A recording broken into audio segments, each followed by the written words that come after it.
Hello and welcome to this week's episode of the podcast Echo. Remember, it's not about what you heard, it's about what was said. No, let me get that right. It's not about what was said, it's about what you heard. I'll get there in the end.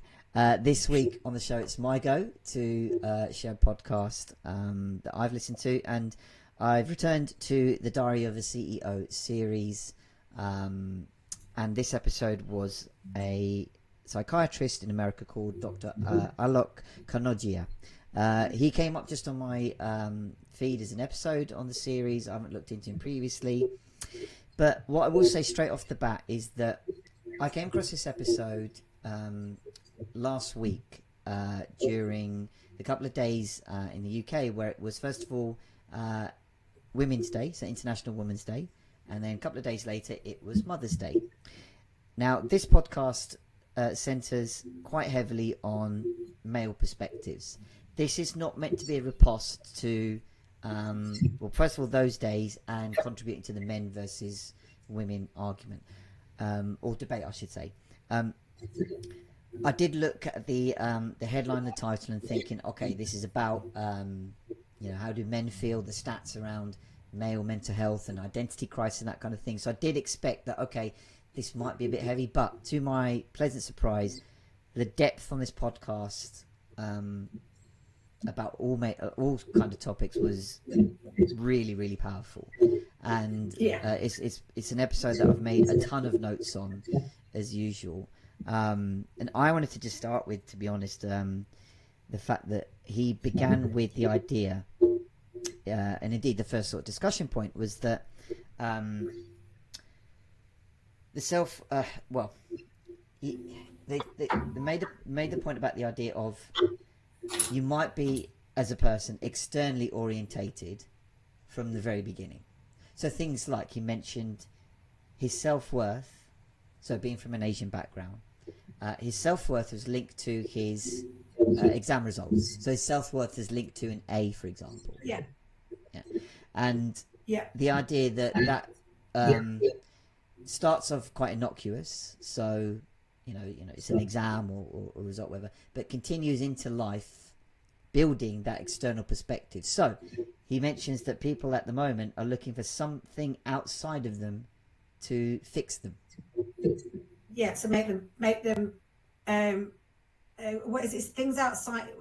Yeah, I've made notes. I don't make notes normally, I don't.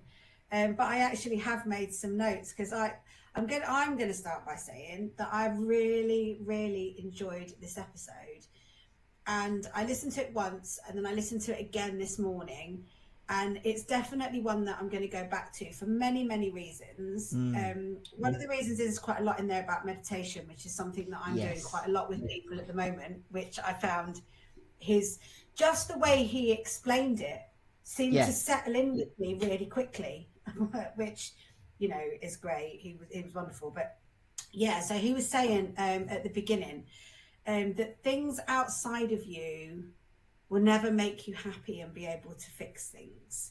Yeah. And does he call himself, is it stupid with the air quote things? What is it he says? He says that by all accounts, he's not clever. He's not very smart. I think he's stupid. He mentioned that, he's not stupid. Yeah. He does the air quote thing, and he goes stupid, and he says, because according to society, I should finish college, I should have got this, and I should have got that, and I didn't do any of that. Oh, no, successful. I'm not successful. I think it is, isn't it? Oh, yes. No, I do. No, you're right. Yeah. He sort of defines what successful is, and saying, well, then I'm no measure of that. Then. Yeah, exactly. And I for start off, really resonated with that because I somehow managed to do all right at school. I'm not entirely sure. I kind of winged it quite a lot. But by all accounts, I started college and then I quit and I went traveling and I didn't really settle anywhere until I was in my early 40s. So like I traveled and I took opportunities. So I think on paper that doesn't really amount to successful, but actually I think I've done all right. Do you know what I mean? I'm quite happy with that, and I really liked that. He has got a really good way with words. 100%. Oh, Oh, you're right there. yeah, but I'm not going to. Sorry, I'm not going to be able to come down for a minute. Can you not just unhook the little gate thing? For those of you Just listening, Andy's just talking to a postie. So if you're wondering what's going on. thank you. Sorry, I'm not going to be able to come down. Cheers. Huh? Yeah, it's just a little hooky thing. Don't worry about putting it on. Just slide the gate. Just put the gate thing across, though. I think we found our clip for this week's show. Thank you. See ya. Yeah, don't cut that out. Leave it in. Look, the reason I think that part resonates with people, I think, is he doesn't emphasize his background of like, okay, I'm an Asian background, so I'll play on that a lot. But I think he's preoccupied with the idea of, from a very early age, there's kind of predefined expectations from our caregivers about how things will turn out. Not from the perspective of this is what you like you have to do, because it's I think it's just something they've just seen everybody else do, so it's just safety. You know, they didn't mean any ulterior motive. We're not blaming them here, but it is things like, you know, get a good education, get a good qualification, get a good job. You know, find a partner, all those what I call the master plan or the checklist. And some cultures, maybe more than others, stick heavily to that, and it does feel like your self-worth is linked to the achievement or non-achievement of any of those pointers, and even if they're out of kilter with age. So he talks about his self-worth being linked to his grades. You can even tell that further. It's the self-worth being linked to the achievement and at what point, i.e. the age. So if by 30 you're not married with kids, why not? What's going on? Type thing. So it's very interesting for him to outline that.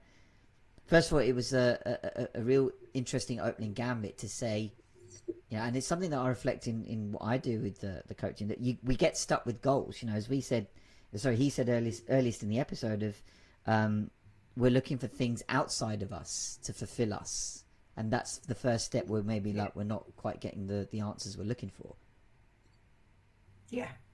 I think because he kind of moves on from that, and he talks about mental health, and he's saying that it's getting worse, everyone's getting sicker, and he says, and do you know what, genuinely I had this conversation with somebody not very long ago. I was saying, has it got worse, or is it just because we're talking about it more, there's more access to social media, you know, people are posting stuff more. I think it's always been a massive problem. It's much more in our face now than it's ever been. And I loved the word atrophy, and he uses that quite a lot. And he says, you know, it's like anything. If you don't work on it and you don't keep it active and you don't keep using it, it does dissipate. And you stop being able to have access to that information in your brain. And it's the only part of your body that does need constant stimulation, or it does need that constant to maintain a healthy function. Like, we can replace your heart, we can replace your liver. That was a great extension he put on, isn't it? Like the other organs. And that really resonated. I mean, as you know, and it's something that I do talk about quite a lot. I do really struggle with my mental health, and I do say really openly, I have to work every day. And some days it's really tiring and it's really exhausting, but I still get up every day, and I still know that I have to work really hard to keep my mental health manageable. And I love how he put it. I've got him down as Dr. K, because obviously that's what they're heading with Stephen Bartlett. But I think that his way of putting things and the way he explains things, it was just phenomenal, and it really resonated with me, and I really got a lot out of it, hugely. I think in that regard, as you said, it was very accessible. I did click on it thinking, okay, is this going to be quite male heavy? And indeed, look, he did talk about he did talk about like masculine identity, which we'll go on to a second. But the range of topics he covered, as I said at the beginning, in a very accessible manner. It wasn't shrouded in terminology, but there was a great like terminal thing he'd put in here and there to go, oh wow. So like he talked about, he went on to talk about, he said that the male identity crisis going on, and male mental health, for example. And he talked about things like thwarted belonging. That really stuck in my ear. Of this is the idea where it's like with males who try to connect with people because that's one of our core human needs, right? It's the idea that you get rejected by the tribe or the group. So on one hand, you try to belong, so the belonging part, but you're thwarted in your efforts. So that leads on to, the stats. I guess that's one of the triggers in the stats that he talks about. That what do you say? Like the biggest, again, and like we said in previous episodes when we've touched topics on this, there are people that can help you on these topics, etc. And we'll put links in the descriptions to help. But things like the biggest killer amongst men under 45 is themselves. 80% of suicidality are men. It's a really sorry to interrupt. It is a really, really scary statistic. I lost the first person that I knew to suicide just over 10 years ago, and it was an ex-boyfriend. We weren't dating at the time, but we had dated on and off sort of through high school and a little bit afterwards. And then since then, I've lost 3 people to suicide. One of my best friends, and then most recently, which was last year, was another really close friend, Rachel, and then somebody else in between that. So, suicide and actually there are more people loosely outside of my circle that I knew or kind of knew or is a friend of a friend. And that I think they used to say, didn't they, that cancer affects 1 in 3 people. I think that's probably not far off the same odds for suicide nowadays. I don't know anyone. I actually genuinely don't know anyone that hasn't been touched by suicide. And it is, I'm doing a local radio show once a week, and this week I've got a women's open talk group on as guests, and next Wednesday I've got Andy's Man Club on, because it is something that, although people are talking about it, people are talking about mental health and people are talking about suicide, the actual really frank and honest conversations are very much going on behind closed doors, and there's not so many frank and honest conversations. So I feel that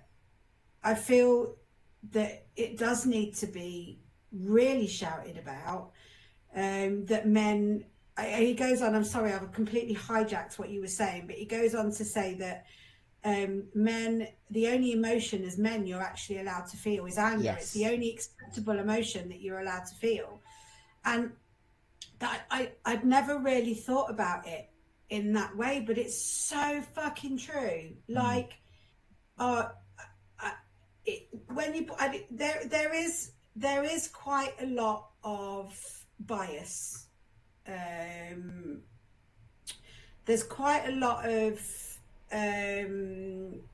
gender bias, which we've become accustomed to, and that actually just happens. And we're not talking about that. That's not what I'm saying at all.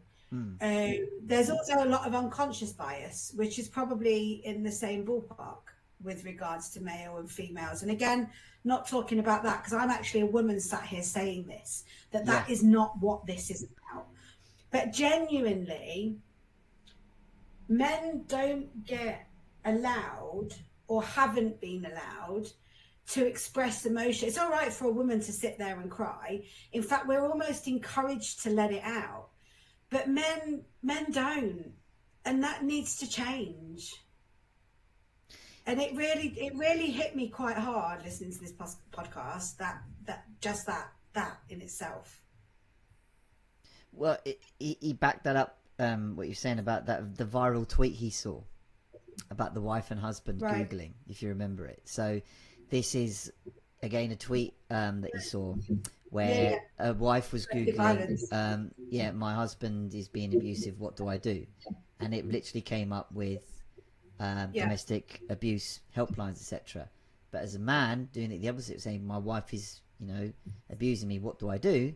There was a lack of numbers, etc., or lack of help given.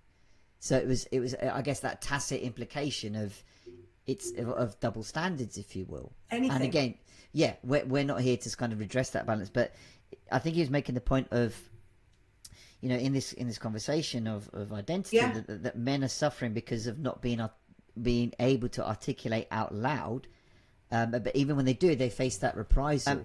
And he went on to talk about the idea that men feel they can't articulate their emotions out loud and face reprisal from doing so. Because he went on to talk about the masculine influencer, I guess, increase or you know, more visibility of them. And he picked the example of Andrew Tate.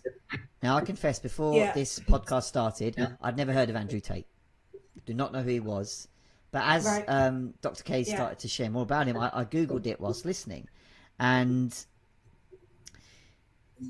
it was a bit of a difficult thing to get your head around, but in the sense of what this guy was portraying. But I guess, you know, what I heard, that he's enforcing the idea that there's a certain view of how a man should be, full stop. So it's like, right, you are only a man if you have the flash cars, the big body, the muscular body, the success with women, that kind of thing. And if you're not, then you need to shape up, or you're just wrong, basically. So when it comes to saying articulating your emotions out loud, it's like we should be doing that. That's not really a masculine thing. So again, it's enforcing that message that to be open is not good. But I think Dr. K had an interesting perspective on it, because he's going, we have a go at these people for their, you know, somewhat outlandish claims, right? Like he talked about, you know, the very misogynist views that is it like, you know, women belong in the home, are given to the man, and all the, you know, all the things he went on to talk about. But what I think it was interesting is that Dr. K said that, well, these influencers are calling out what's going on. They're the brave ones to go, yeah, your life sucks. What are you going to do about it? That's the first time I think I felt that I didn't necessarily agree with that way of putting it, because I think he's missing the point that it feels like these characters are saying this is the only way. And in a space where, I guess in the world today, we're almost pressurized into binary choices. It's either this or this. It's very black and white. I think it's giving that message that, you know, people then take on in their own space and interpretation to go, right, if you want to be a man, this is what it means.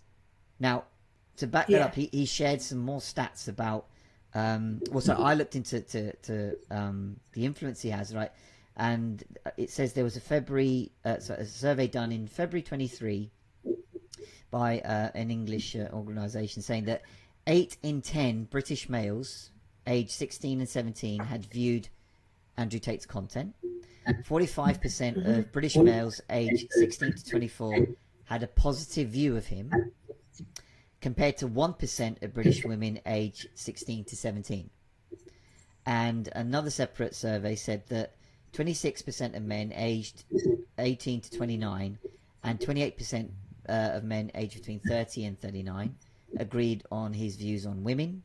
But of the 63% of adults who had heard of this guy, 6% held his views in a positive way. And of that 6%, 12% of men made up that percentage, and only 3% of women held that view. So you can see at a very influential age, he's having that kind of effect. Very stark. No, it really is. It is incredibly. I mean, social media is a problem insofar as that it does hold a lot of weight, and everybody is completely addicted to their phones. And something else that comes up a bit later on in the episode is addiction.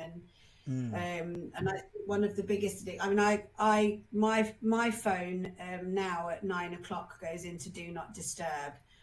My Facebook goes into do not disturb. So if I do happen to open my Facebook, it'll go, do you want to go in? You can have 15 minutes. Do you know what I mean? So one more hit. I actually, if I didn't need it for work stuff, I would quite happily just not bother. I do think it has a lot to answer for. One of the interesting things, just going back to the mental illness in men and the suicide, the statistics of that, and I made a note of this. It's that I can't remember the percentage. Was it 50%? Might have been higher. Of men have no yes, no symptoms. Yeah, have no symptoms of mental illness. That's at right. all. Yeah. Like they just kind of wake up one day, their mind isn't malfunctioning, there's nothing wrong with them. They just wake up one day and objectively think that life isn't worth living anymore and act on it. That's exactly the same note I made. Yeah. And that really frightening. It is, and anyway, it backs up all the points you made around it of like, you know, like for a start, as a man, you should only feel these kind of emotions as accepted by everybody else. So, for example, if a man happened to be angry, well, yeah, all right, that's, you know, not saying anger is acceptable, but it's like, well, okay, a man's displaying it, that makes sense, as opposed to things like empathy or compassion. And it actually brought me back to my interpretations of anger when I worked with my coach, and something I carry on today. Like, you could even view anger as not even an emotion, because you know, what I experienced was that you could view it in two different ways. So you could actually say anger is a heating element for a colder emotion. So whereas a man, you might be feeling things like grief or sadness or embarrassment, or, you know, as I said, something that, you know, say it's a cold emotion for the idea that you're not necessarily linking to other people, you're feeling isolated, it's very personal. But if you were to articulate that out loud, say you're in the bar or out with your friends and saying, I'm feeling sad or embarrassed or whatever, and your mates can take the piss out of you. Oh, look at him, you know, and they, you know, have a pop or banter. Fucking hate that word. But anger, if you introduce it into the mix, gives it a sense of like, oh, I'm pissed off. So underneath you might be feeling sad or embarrassed or that cold emotion. But when you add anger, it gives a whole new perspective of, I'm pissed off. And now men tune into that, because now it's like, oh, he's annoyed, he's pissed, what's going on, mate? That kind of thing. So it's more of a acceptable conversation, if you will, in general terms. And the other perspective is that anger is actually suppressed rage. So many a time when we felt annoyed or whatever at something, we bite our tongue, because it's like, that's to express what we're naturally feeling out loud is going to make other people feel awkward, embarrassed, afraid, so we suppress it. So like the load of analogies, like a drop of water going into a bucket, or a bit more air going into a balloon. You know, every time you feel annoyed, one more drop goes in, a bit more air goes in, until the bucket overflows or the balloon bursts with one innocuous thing that's been all suppressed rage. So anger is actually all that rage coming out, which can come out in different ways. It could be explosive rage, so overt rage, or it can be covert, things like passive aggressiveness, selfish silences, that kind of sarcasm, all this kind of thing, right? So when you put all that together, the fact that he then talks about the fact that men are suffering because of not being able to articulate it, and getting the reprisal when they do so, means that you get the message as a person that it's not acceptable to feel these emotions that you are. And then you think that, well, if I can't express what I'm feeling, nobody wants to know. Yeah. Do you think a massive part of the issue as well is the fact that for men it just isn't socially acceptable to feel anything other than anger? So therefore the next step is just to finish everything. And I would just like to say that if anybody out there is struggling, obviously there are lots of places to find help. So you've got like SOS, Silence of Suicide, Help for Suicidal Thoughts, that's from the NHS. And then you've got Mind, but also the telephone number for the Samaritans. I just want to put it out there. It's 116 123. That's 116 123. And, you know, there are people out there that are struggling. There are people out there struggling now. And potentially if one person comes across this and they happen to be listening to it and they're struggling, reach out, you know, talk to somebody, talk to anybody, talk to us. But I just wanted to say that, because it's a really, I don't want to say dark subject. It is a dark subject, but it is a very, very real subject, and a very real subject that's touching a lot of people at the moment. And I just wanted to interject with that. Sorry, Vish. No, nice one for doing so, because I think that's a very important message. What I'd add to this is, like, we've covered this topic in a couple of episodes now, but I hope that the point is coming through that this can affect anyone. This isn't men suffer more or women suffer more. These are just human beings suffering at the end of the day. We're all the same in that regard. And, whichever statistic or pointer or example that we have, it points to, well, it's not just one or the other, I guess, suffering from it. One might be might be seemingly more vocal about it, and this is where perhaps we can all try and lend a hand. So if it does seem like someone's gone a bit quiet or are struggling, it's particularly as we're talking about, because they felt that they've not been able to articulate. I'd just like to say that my experience of losing people to suicide has been kind of the opposite of people going quiet. I know that sounds really bizarre. Very good point. Very good point.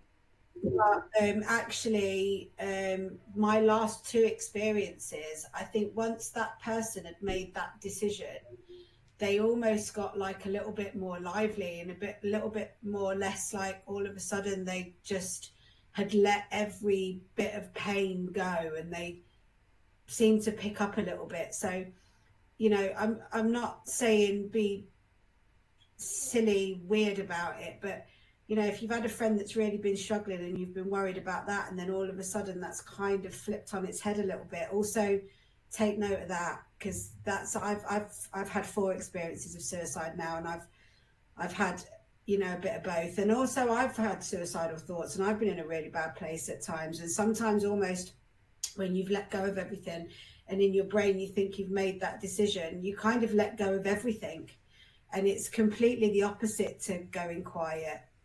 So just just food for thought more than anything. Food for thought. No, absolutely. Again, a very valid point, because none of us are meant to be the experts here. We're not going, right, that's definitely an issue. But it's all about practice. But I think it just comes down to having just that compassion as human beings with each other. Because it does feel sometimes that, because, as I was saying, it seems a very binary space that we're all living in. It's either this or this. So it's either men or it's either women. And it's played out in various spaces. If we just begin to take that away a bit and go, this is just human beings. That's all. That's what it comes down to. We're not meant to be, experts in anything. But if we just help to be compassionate, so to expand on what they said. Well, what can we do about this kind of thing?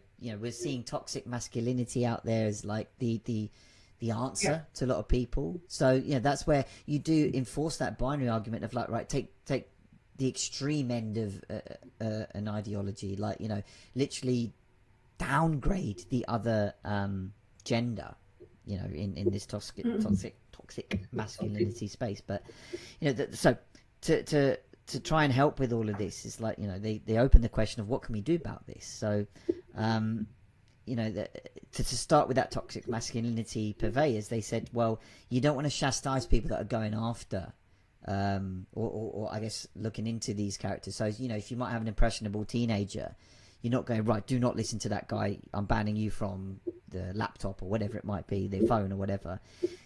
It's like they're making the point of try to seek some understanding of what is it about them that appeals to you, instead of just demonizing what they're looking into. Yeah, exactly. And he threw again a stat in of like they're making these assumptions and well, not even presumptions but proclamations. But he said that, for example, like it feels like 80% of women want the guy in the relationship to make more money than them, yet coming out of college, or in America, 60% of college grads are women. So sometimes the numbers don't seem to back up what the attitude might be, But even taken away from that, he said you can offer an alternative by asking questions about the subject, like things like what's it like to be a man today? How does it feel? Is it just that image that's being portrayed that you've got to be the ultra male misogynist, or are there other perspectives? What's it like? What you actually feeling? And again, it's not something you're expected to just reel off an answer straight away. This might require a bit of thought. It might feel counterintuitive. It might feel hard. It might feel weird. But it's only until you're able to express things out loud and take away that judgmental side of things, because as they mentioned that like each time we're judgmental, our mind's already made a decision anyway. We're just looking for that point to jump in and go, yeah, it's that, right? I just thought they were good. They were good pointers to start with, because, as you say, when I saw those stats, because when I saw the I literally Wikipedia'd the guy and saw the quotes and stuff. I'm like, no one's going to listen to this guy. But reading those stats, I'm like, whoa, shit! No, this guy really is a key thing. Wow. Yeah, definitely. I do know who he is, and I do know a little bit about him, but I'm not going to profess to be some utterly knowledgeable about him. So I'm glad you went and did that research, because I certainly wasn't going to. I'm just looking at my notes though, and one of the things that I've put is men are encouraged to suppress all emotions except anger, and then next to it, massive big letters, I've put wow. Yeah. It's just true, isn't it? And I just found it. I found it. I really kind of did make me look. I'm glad that I listened to this before I've got these next couple of interviews that are coming up, actually, because I think it's probably going to change how I present this up and coming interview with Andy's Man Club. I definitely think it's opened my eyes up a little bit more to how better approach sort of chatting with those guys and having a little bit more understanding, if I'm honest. And he was saying that, as human beings, we need to prioritize relationships. It's part of, because they're decaying. I love that word he used, decaying, in there. They are. Yeah. And he talks about FOMO and fear of missing out, and how everybody seems to be having more fun than you are, and everybody seems to be doing more of this than you are, but just the gentle reminder that it's not real. It's social media life, and everybody perhaps is doing other stuff on those days, but it's not a constant that everybody is constantly having fun. It's just that you're seeing a constant barrage of what everybody else as a whole is doing, which makes you feel that your life is lacking in something, when actually that's not the case. It's just because we're being bombarded with so much information all in one go. Our instant thought is FOMO, I'm missing out, and everybody else is having more fun than I am. But actually, if you was to break it down and look at each individual person as a single entity, they're not having less or more fun than you have. It's all about the same. It's how that information is presented to us, and how our brain takes on all that information. And that really fucking hit me. Do you know what, right? I don't massively, I do doom scroll, but I got rid of anything that was negative on my Facebook, and I've got a lot of coaches and I like positivity, and I don't subscribe to the news in any way, shape or form. I don't watch it. I don't, if somebody's filling up my space on social media with negativity, they're snoozed or unfollowed or whatever. I've made that conscious decision because as I said, my mental health, and I know that it affects me.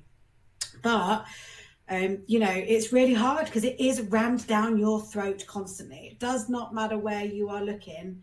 FOMO. Everyone is having more fun than you are. Everyone's buying more things. Everybody's doing more things. Everybody's going out more. And actually, it's all bullshit. But we just get really drawn into it. And I really liked that he said, evolution is that we are decaying. Our personal relationships are decaying, and as human people, we need to prioritize relationships. It needs to be important that we have that.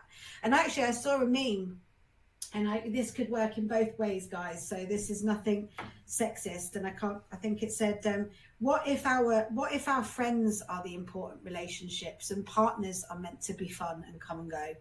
And I really liked that, because we ultimately think that we should be in a relationship and we should get married, and that's fine. Yes, some people that is right for.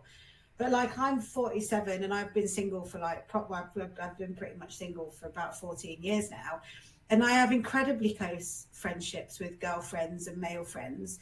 And I see relationships as not the thing that I want to settle into for 20 years. But my friendships have been 20 years plus. And, for me, it's always been that way, and it's not been anything unusual. And I've got other girlfriends, and it's the first time I've ever seen a meme that says it. What if our friendships are our priority relationships, and relationships are the ones that should just come and go? And that, yes, to that. Do you know what I mean? Just yes. Well, 100%, because he made the point on the back of saying relationships are decaying, which in itself was a really expressive way to say it. That like, it's not that we need each other, but at the end of the day, our minds do need another human being to satisfy one of our core human needs of love and connection. All the stuff we see on social media is an ego battle, as you mentioned, FOMO, these toxic influences. It's all of that. This is what you should be having, doing, saying, and that's where we form our attitudes from. To go back to the very beginning when they made the point that like we're looking externally for the answer. You mentioned that phrase, doom scrolling. You know, we're looking for that bit that's, sometimes even it's we're not even looking for anything. We're just idly scrolling. For what? Are we looking for something? No, but our eyes get drawn to like, right, what don't I have? What's the lack, right? He made the great point of, social media, for example, we show you the prettiest people, ergo, you don't feel good enough about yourself, and that might develop into things like body dysmorphia. Now, I've seen a great coach on, in my network, Vicky Reckless, if someone wants to see her, don't know too much about her, but of the content I've seen about her, she literally celebrates not conforming to the stereotypical woman image. She celebrates all of her, natural body shape, curves, etc., etc. And I thought it was such a really refreshing way to, present herself in that manner. That like, I'm not going to, give in to what I should be told to, look like and develop. It's like, well, this is me, and I'm fully comfortable with it, and it's really expressive, really cool. But really, I just thought, the way he phrased it was, you're right, it is an ego battle. We're so, ensconced in being proved right about what we think that the way that I think this goes into relationships is that, he mentioned beforehand that like some of the male challenges that, are seen today are things like loneliness, isolation, touch starvation, which I've heard as labeled as skin hunger, and sexlessness. I love that. Skin hunger. All of that. And I looked into that previously. I think I made a post about it on my channels ages ago, but it's literally the idea that things like a simple hug or a touch or something like that literally activates certain chemicals in our body and our systems, and it's something we actually need, right? And I actually need to dig that post up. It's actually really good. But basically, he was making the point that these problems aren't something we can solve on our own. Like, I know there's sometimes people say, you can sort of hold yourself, that type of thing, that type of idea, but it's like, well, we can't do these other things by ourselves, right? So he also mentioned that whilst we can't do it by ourselves, no one wants to take that responsibility. And I thought that was a really key point. Of like, it is taking, on one hand, we're saying, look for your own answers, take your own responsibility to add to this. But, it's something that made me smile, that like, he said, well, you could just go out and hug a man. Now, not suggesting that everybody's going to go and do that, or, that's going to, but I guess he said it's something as simple as that. But doesn't he say that it is your responsibility to take action? It is, and that's your responsibility to take action. Doesn't matter how big or how small your action can be. Yeah, it is your individual responsibility to do something. Just do something. Don't wait for the bigger crowd or or somebody else, or on the back of something else. Do something, and do it now. What are you waiting for? What are you waiting for? That person that lives down the road, that lives on their own, that you've maybe not seen for a while, or just do something. Why do we have to wait? Why does it have to be somebody else's responsibility? Why can't you take action? You take action. You can. Absolutely you can. And I really like that. I really like that a lot. Really, it was a really good point, wasn't it? Because it actually harked back to, I think, the ego. So like when I was saying it out loud just now, even my ego went, Yeah. Doesn't sound weird to people though, innit? Just go out and hug a man. But that's the simple expression of it. It wasn't right, get yourself into a state, wait until someone's done it. And I also say at the same time, we're not saying go out and hug the first man you see as some stranger, that might not work out. But it is, I think appealing to the idea of just make those connections yourself. Are you going to start a movement? Who knows? But if we all waited for each other, then this is where we end up. We're all waiting for each other to do something first. Why? Because I think that's what our ego again saying, well, what are you, a pioneer? Or, something like that. It's a very kind of disparaging comment. Whether it's sort of a sense of counterintuitiveness of, no, this is going to look weird, don't do that. Or, I've seen it even with like family and close friends where, a natural greeting would be a hug. But sometimes you see things so wooden, it's like, you're like moving a wardrobe in a hug. You're like, well, okay, may not, people might not be comfortable with it because they're not used to that, but I'm a hugger, so I think the first time I met you, we hugged. I'm a hugger. Yeah, we did. I'm just a hugger. I do hug. I think I hug all of my friends. I tell all my friends I love them. In fact, I make it fucking uncomfortable. I don't care. No, I love you. I'm gonna tell you. I'm going to meet you and know you, and I'm going to say I love you lots or whatever. And my usual is either I love you lots like vodka shots or I love you lots like jelly tots. I like both of those. I think just tell people, let them know they're loved. Don't fucking hold on to anger, a reply, and just let people be. Yeah, I can't be asked with that. I've been in a few situations recently where I'm not really entirely sure what's going on, but I felt a little bit like, oh, I'm not sure what I've done there. But then I think, do you know what? Actually, it's not me, because I'm me. And there's obviously something going on with you, and I'm not going to falter in how I'm going to act, and I'm going to be exactly the same. And you'll come round when you come round, and that's fine. But I still love you, because we all have times like that. And I think, I think human relationships are dwindling. Like that personalness is just going out of the window, and I think that's really sad. And I'm trying really hard in my life to bring that back in. And I spent quite a lot of time just not leaving the house and really struggling with myself, and I've had to sit quite intensely with myself in order to overcome that. But I am making more of a conscious effort to have those much more personal connections, because on a very personal note, I'd become very insular. And as people, what he said, I think really hit me, because it's true. The more insular I become, the more my brain function changed, just across the board. Like, you need that human interaction. You have to have those hugs with people. You have to have that contact. And when you struggle with anxiety, social anxiety, being around people, fear of crowds, it's a constant battle to figure out what's more important. And I'm figuring out that actually the contact is more important, because you can ride out the anxiety and it will still be there, but it doesn't have to control you.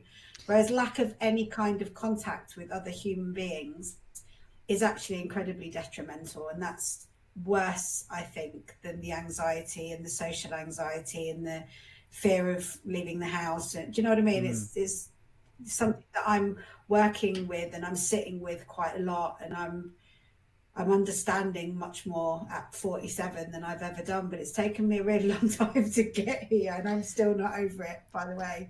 I'm still working really hard. Indeed. And I think, that example just then, that you went through, I think it shows the intricate interweaving of this all together. On one hand, we're experiencing the idea that it's not acceptable to express emotion, so we become sort of insular and quiet, and all those symptoms you talked about, social anxiety, uncomfortable in crowds, etc. It's just like, right, I'll just stay myself to myself, which leads to those states of isolation, which leads to the things we were talking about what am I even here for, that kind of thing. On the other hand, we're talking about dissolving the ego. So it's not about external influences, look inside for your own answers, but to meet some of those needs that we have, as we just said, you need other people.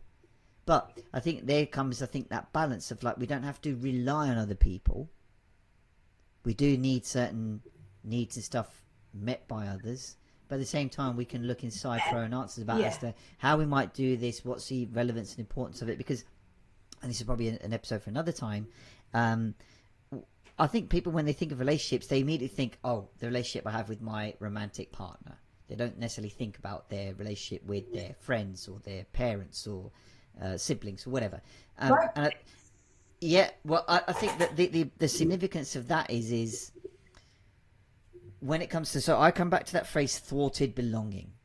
So in the single space, and even, you know, maybe in the relationship space in general, when you're trying to make those connections and outreach that, you know, you may feel you want to because everybody else is saying you need to, or you feel like, you know, that's an internal drive, and in whatever capacity that's not met, you know, you don't feel like you belong or connect or whatever, that hurts and hits hard. No matter how much work you've done, that can feel like a punch to gut. But this is I think then an opportunity. And this has happened to me in the past 2-3 days anyway, on a couple of examples, but it just gives you a chance to reflect and go, okay, as much as that hurts, you're not taking away the fact that it hurts, and it shouldn't be like, I shouldn't feel like this. It does. But it's just a chance, excuse me, for you to go, okay, I took my own responsibility. I didn't necessarily get the result I necessarily expected. Now there's a question where you can go, okay, where did that expectation come from? So you can explore that if you want to. But what I'm saying is it interweaves together to go, okay, what's your internal perspective? What are you seeing from out there that, like, do you feel like you're missing out? Do you feel there's this? Are you still externally orientated? Whilst all staying kind to yourself, I think. And then it literally goes on into the stuff to talk about the podcast. And the next thing I wanted to jump into is meditation.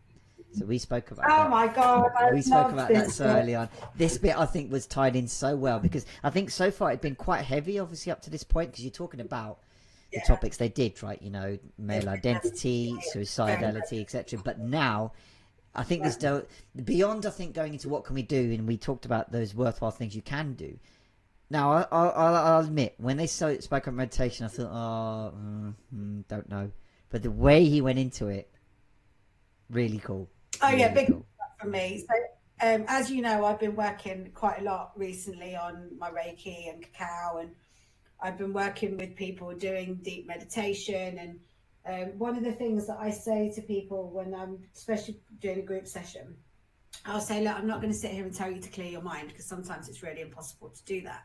But what I am going to try and do is help you focus on other things rather than all the stuff that's popping into your mind. So we do breath work, and I work with a lady called Sasha who does gongs, and we integrate and incorporate sound baths and stuff. But I loved it because he said that if you've got somebody in front of you that can't clear their mind, don't tell them to. Yeah. Do the opposite. Tell them to think of everything. And you know what? I've got an appointment. I think it might be next week, with a guy that really struggles to clear his mind. And he's kind of almost a little bit skeptical because he doesn't think, and I am going to use that. And I actually did something that I've never done on any of our podcasts before.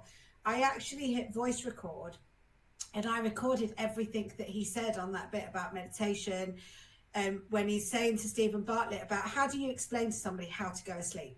How do you explain that? Yeah. And I recorded it all, and he says the biggest misunderstanding about meditation is that everyone can use the same techniques, but there are actually 112, maybe more, meditation techniques that have become so diluted that people now believe that they can't do it because they're just not using the right way that works for them and how their mind works.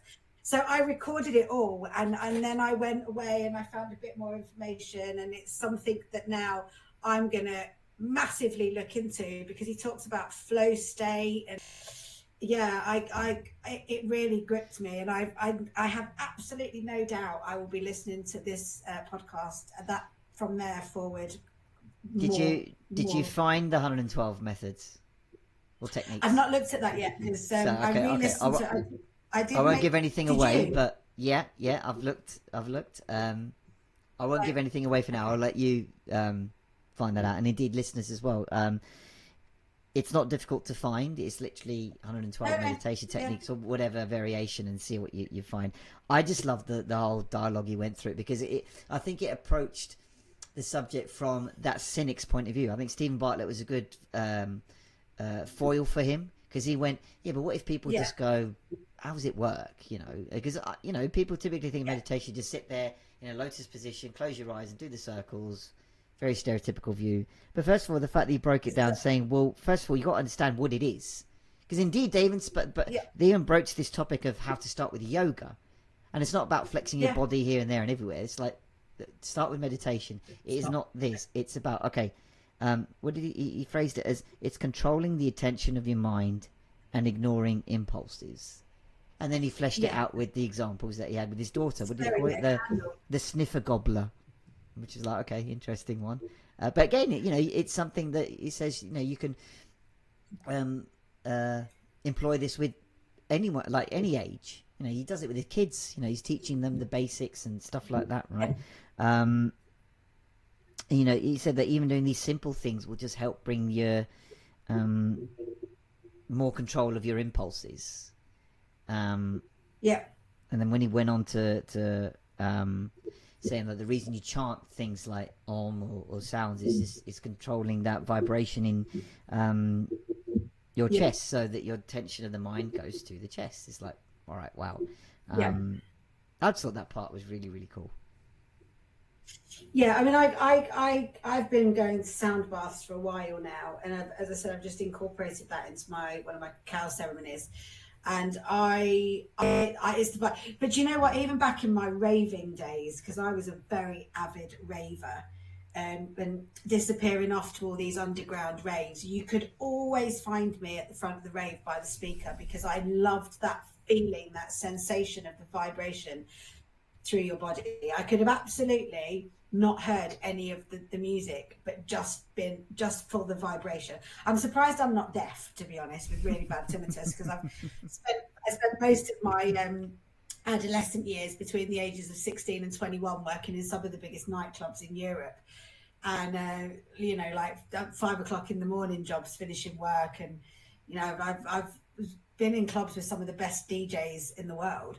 And I loved it. I loved the vibration, and I think there's certain frequency hertz, aren't there, that you know, that do certain things. I spend a lot of time listening to frequency music. It's something that I'm very up on.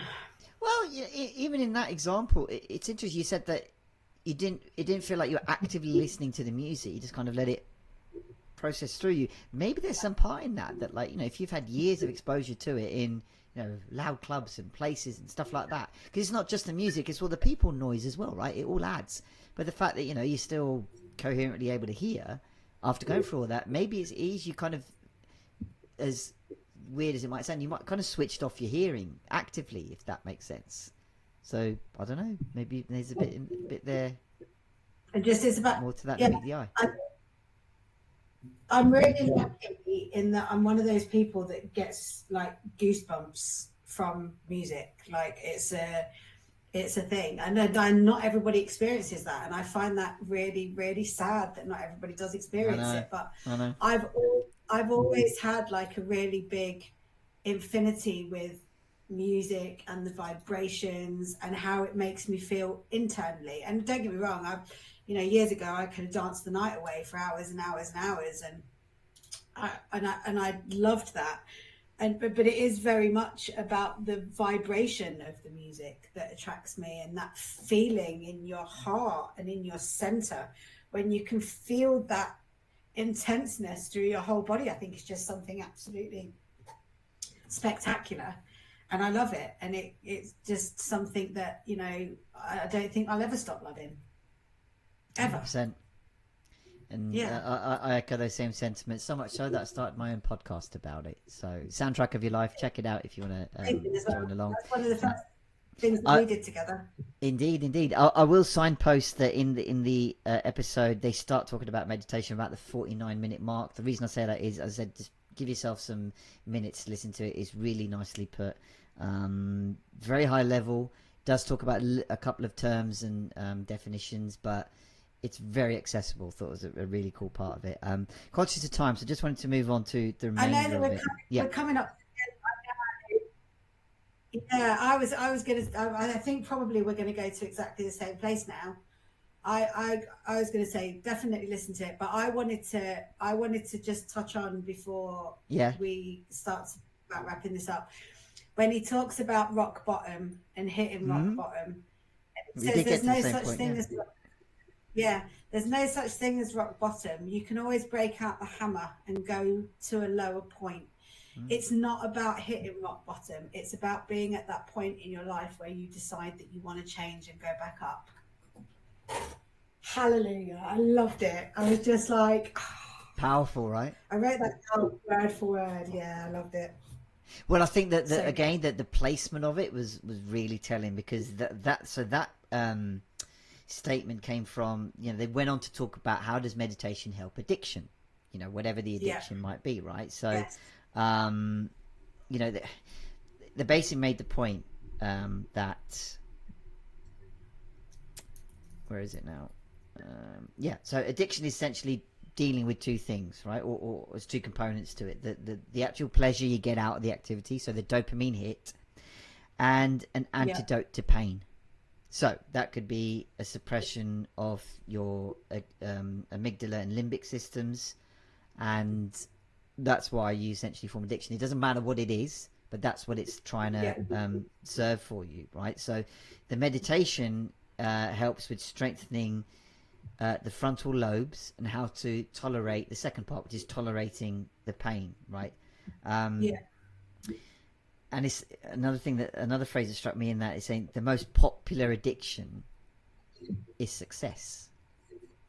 yeah, And you're like, that was a really yeah, good tie back to the beginning, where it's like your whole life is based upon what have you achieved on the list. yeah, And it's like we're addicted to, yeah, like, right, I need to get the fastest car, the nicest partner, the best paying job, that kind of thing. So it's yeah, like, that's actually quite, it hits home, right? They did go on to talk about the example of porn addiction, yeah, where saying, like, to conquer it, you want to try to fill your life with things where you get the dopamine hit from alternative ways and not just watching the porn. And this is a really cool bit that they said that the more negative emotion you experience, the more porn you'll watch, because you're trying to escape from that negative emotion. And interestingly, it's the watching of it that shuts off that negative yeah. emotion. Like, wow. Yeah, it's not the other stuff. I know. I found that incredibly fascinating, Yeah. and I think I found it equally as fascinating because he said that about porn, but then before that he said that one of the best flow states you can ever be in, or one of the only times that you noticeably completely clear your mind, is when you have an orgasm. Yeah, Like that that very is the point. only Yes. Mm. that's it. So it's kind of it's almost contradictory, isn't it?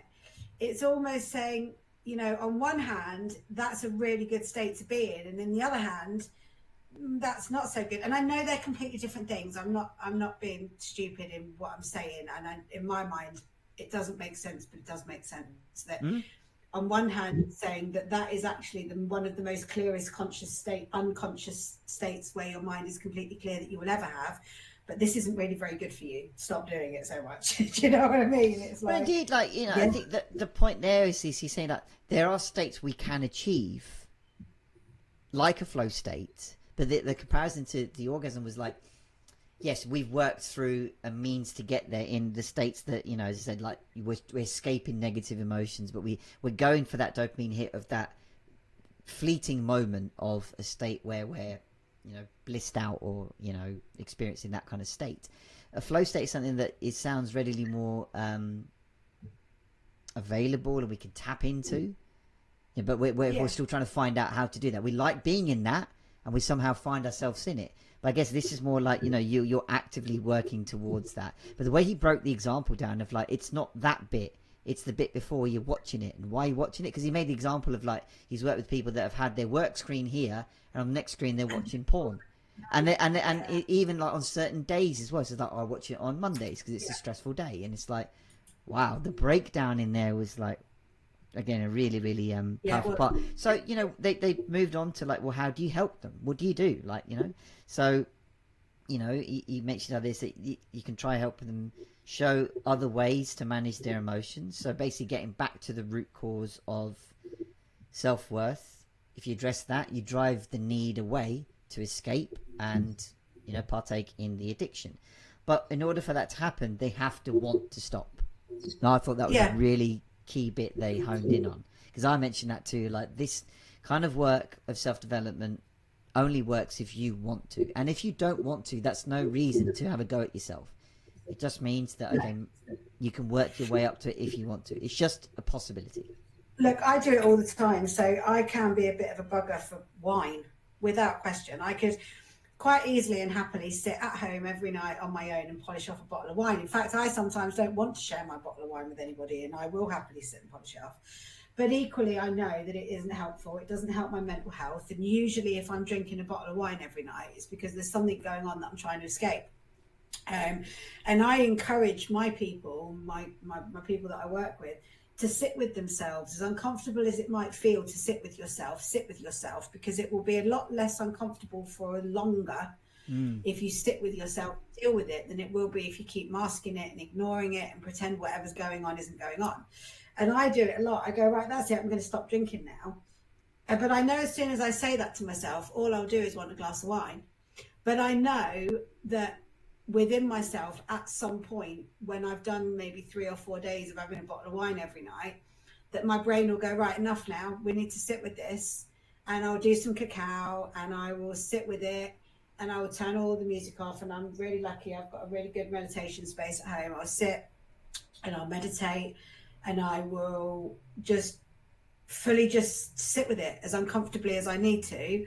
And if I have to take a day out, I'll take a day out, and I'll move on, and I'll move on from it. And I'm really lucky that I'm at a point where I can do that, and I have figured out that works for me, and I've figured out how best to do it.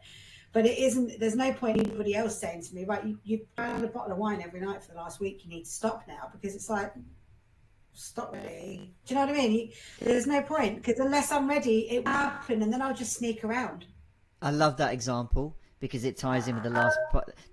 Because it ties in really well with the last point they made, which I just want to quickly cover, is that you will find your own way that works for you when you articulate it. So the example they moved on towards the end is like going to the gym.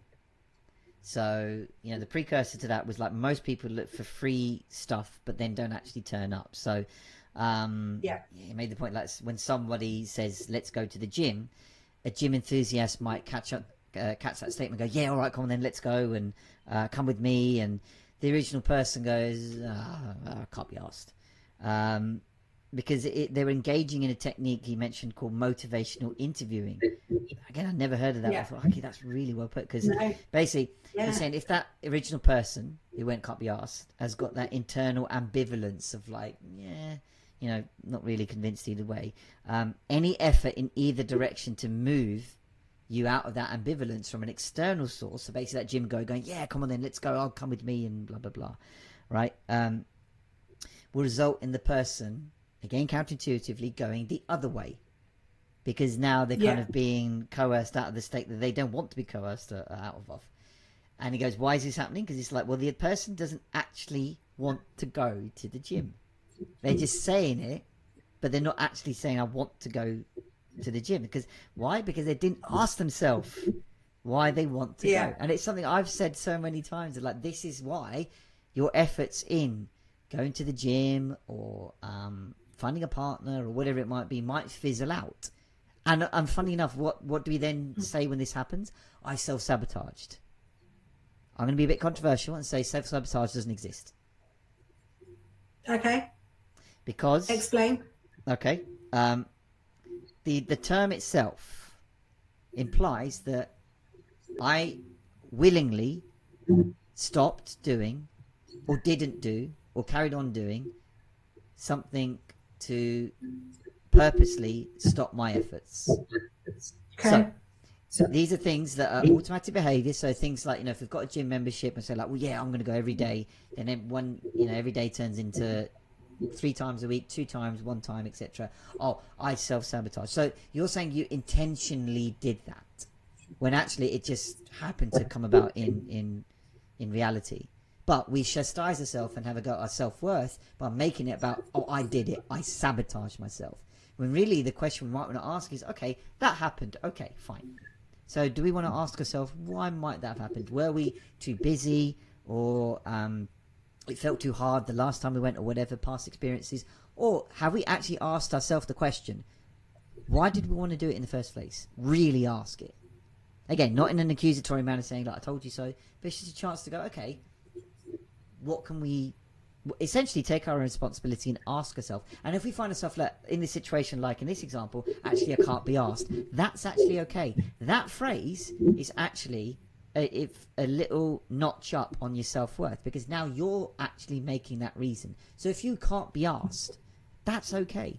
It doesn't mean you have to stay not being asked forever, but now you can go, okay, I've got an ambivalence to it. Now what can I do about it? I can maybe find out more about things. I can, ask people that have been there, done that, look into the benefit. But you know what I mean? You start to build that own internal answer from you. And that's when I think you'll start to move your own ambivalence to whichever direction you want it to go. But until it comes from you, as he made this example, somebody whittering on at you makes you go the other way. Yeah, oh yeah, I mean, I do agree with that. Like he says with kids, if you want them to sit down, tell them to go running. Yeah. Do you know what I mean? The opposite. Just do, and that's true. And I've kind of felt that for quite some time. That's not a new one to me. That's definitely something that has always been a thing. But yeah, I think I'm definitely. There's quite a few episodes of these podcasts that we've gone over in the last few months that I've gone back to, but this is one definitely that I'm probably going to listen to it again today, and maybe again tomorrow, because as I said, I've got an interview tomorrow with a women's group that are kind of like Andy's Man Clubs but for women, and I'm going to be chatting with them tomorrow, and there's definitely some stuff in this that I would like to put forward and chat about with them. So yeah, great episode, Vish. Thank you. Glad you enjoyed it. Yeah, I think it helps. I think with the ethos we were saying in the whole episode throughout, if this encourages conversation and opening up, then all for it. And the fact that you've got a great platform now with your show to do that very thing we've got a great platform. We're absolutely, yeah, exactly. We're sharing and talking and enjoying and stuff like that. So yeah, as I said, I didn't actively go looking for this. I didn't go, Diary of a CEO, what's the latest? It just popped up on YouTube, and hey, opened up a whole new space. So yeah, glad you enjoyed it. I hope the listeners and viewers enjoyed it the same. It was really good. We'll put the link to the episode, obviously, as we always do, in the link in YouTube. I would just like to say that we did make a bit of an agreement the other week that what we were going to do is we were going to announce our next episode at the end of the show, but I haven't had a chance to do that. I'm not going to lie; it's been a bit of a hectic week. So I promise that I will get the next my choice over to you in the next couple of days. So it's not sprung all good, all good. Builds the anticipation even more. But yeah, I would. I'll kind of start to wrap this up, and then I'll hand it over to you to say goodbye. But I just want to sort of thank everybody for listening, and just say that we have touched on some quite sensitive stuff and possibly some quite triggering stuff in this episode. And I will pop some links in with regards to places that you can reach out. You can reach out to us. You can find us across social media. You can find our other businesses as well if you just sort of have a look on our pages. And if there is anybody out there struggling, do reach out, do talk. And Vish, I'm going to hand it over to you to close the episode. No, thanks for that, Ange. It's it's a wide-ranging episode which does cover a lot. And again, some things might seem, as I said, like quite stark and might hit home. But to echo what Ange says, more than happy to talk to anyone that would like just to be heard. Don't necessarily need an answer, but would like to be heard. And I've often said I've got big ears for a reason. So yeah, look, my channels are always open in that regard. And as Andrew mentions, there's other places that may even be able to help you find your own answers in that capacity. So yeah, do feel free to reach out if that's something you would like to do, and you do also feel to share this episode with other people. The more viewers and listeners, etc., we have for the channel, it helps us on all our social media. So like, share, subscribe, all that good stuff, because the more impetus we get from other people, the more we're encouraged to do it. I mean, we enjoy doing this anyway. It's one of our weekly highlights certainly for me, but if more people get aboard the train, even better. So I hope you guys all enjoyed the episode, and we'll catch you on the next episode of the Podcast Echo. See ya.